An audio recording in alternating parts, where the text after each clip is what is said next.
لگتا نہیں ہے دل میرا اجڑے دیار میں، کس کی بنی ہے عالم ناپائیدار میں۔ کتنا بد نصیب ہے ظفر دفن کے لیے، 2 گز زمین بھی نہ ملی ہوئے یار میں۔ مغلیہ سلطنت 1526 سے 1857 تک بر صغیر پر حکومت کرنے والی ایک مسلم سلطنت تھی، جس کی بنیاد ظہیر الدین بابر نے 1526 میں پہلی جنگ پانی پت میں دلی سلطنت کے آخری سلطان ابراہیم لودھی کو شکست دے کر رکھی تھی۔ مغلیہ سلطنت اپنے عروج میں تقریباً پورے بر صغیر پر حکومت کرتی تھی، یعنی موجودہ دور کے افغانستان، پاکستان، بھارت اور بنگلہ دیش کے ممالک پر مشتمل خطے پر ان کا دورہ تھا۔ 1857 کی پہلی جنگ آزادی کے وقت بہادر شاہ ظفر کی عمر 82 سال تھی، جب ان کے 4 بچوں کا سر قلم کر کے ان کے سامنے انگریز تھال میں سجا کر تحفے کی شکل میں لائے تھے۔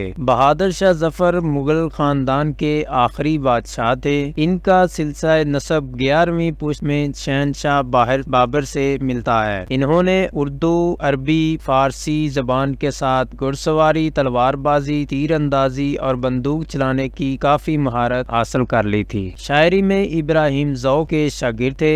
ضو کی وفات کے بعد مرزا غالب سے شاعری میں رہنمائی حاصل کرتے تھے۔ وہ ایک اچھے صوفی ادیب و شاعر تھے۔ وہ 1857 تک حکومت کے کام کاج سنبھالتے رہے۔ انگریزوں نے ان پر حکومتی مجرم اور فوجیوں کے قتل کا الزام لگا کے عدالت میں مقدمہ چلایا۔ ایک خود ساختہ عدالت کے ذریعے بہادر شاہ ظفر کو جنگ و جدل کا ذمہ دار قرار دیا گیا۔ خود ہی جج، خود ہی مدعی، خود ہی گواہ۔ بادشاہ کے 2 ملازمین ماکھن چند اور بسن خواجہ سرا کو گواہ بنایا گیا۔ ان گواہوں کے بیانات کی بادشاہ نے سختی سے تردید کی۔ یہ مقدمہ 21 دن چلتا رہا۔ مارچ کی 9 تاریخ کو فیصلہ ہوا۔ قریب 18 متشبہ چشم دید گواہ پیش کیے گئے۔ 200 کے قریب اثری دستاویزات پیش کی گئیں، جن کا تعلق بہادر شاہ ظفر سے تھا۔ 29 مارچ 1857 کو بہادر شاہ ظفر کو قومی مجرم قرار دے کر بدترین مثال قائم کی گئی اور رنگون بھیج دیا گیا۔ آخری شہنشاہ بہادر شاہ ظفر کو لے کر بحری جہاز 17 اکتوبر 1858 کو رنگون پہنچا۔ شاہی خاندان کے 35 مرد اور خواتین بھی تاجدار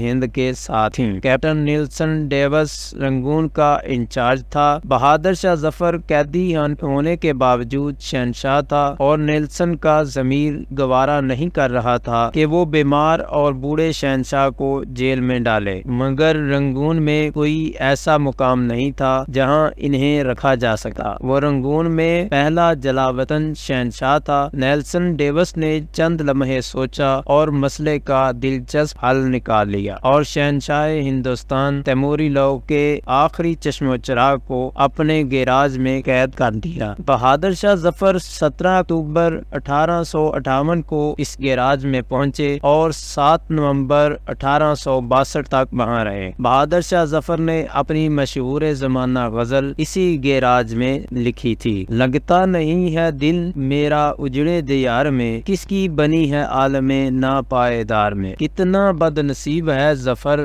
دفن کے لیے، 2 گز زمین بھی نہ ملی ہوئے یار میں۔ یہ 7 نومبر کا فنک دن تھا اور سن تھا 1862۔ بد نصیب شہنشاہ کی خادمہ نے شدید پریشانی میں کیپٹن نیلسن ڈیوس کے دروازے پر دستک دی۔ اندر سے اردلی نے برمی زبان میں اس بدتمیزی کی وجہ پوچھی۔ خادمہ نے ٹوٹی پھوٹی برمی میں جواب دیا کہ شہنشاہ ہندوستان کا سانس اکھڑ رہا ہے۔ نیلسن نے اپنی پسٹل اٹھایا، گارڈز کو ساتھ لیا اور گیراج میں داخل ہو گیا۔ بہادر شاہ کی آخری آرام گاہ کے اندر بدبو، موت کا سکوت اور اندھیرا تھا۔ اردلی لیمپ لے کر شہنشاہ کے سرہانے کھڑا ہو گیا۔ نیلسن آگے بڑھا۔ بادشاہ کا کمبل آدھا بستر پر تھا اور آدھا فرش پر۔ اس کا ننگا سر تکیے پر تھا لیکن گردن ڈلکی ہوئی تھی۔ آنکھوں کے ڈیلے پپوٹوں کی حدوں سے باہر ابھر رہے تھے۔ گردن کی رگیں پھولی ہوئی تھیں اور خشک زرد ہونٹوں پر مکھیاں بن بنا